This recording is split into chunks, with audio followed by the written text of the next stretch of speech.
你有冇諗過要幾多人工先追得上香港嘅樓價？香港退休成本要幾多先夠？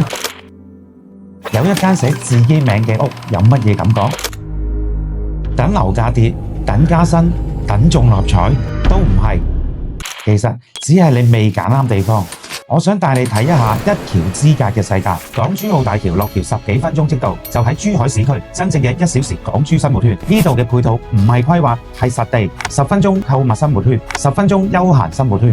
片區仲有地王誕生，項目位於市區，但價格僅需市區60%，僅需香港車位價格嘅一半就可以享受大3房4房嘅單位，精裝現樓交付，零風險，自住出租都兼備，只係為你嘅未來多一個選項，令自己安心。溫馨提示：想了解更多資料，可以聯絡我哋 PM 留言價值，獲得筍盤周邊更多資料。眼見為實 ，PM 留言選擇可獲取行程規劃，我哋承諾冇壓力，專車接送，歡迎各位監督。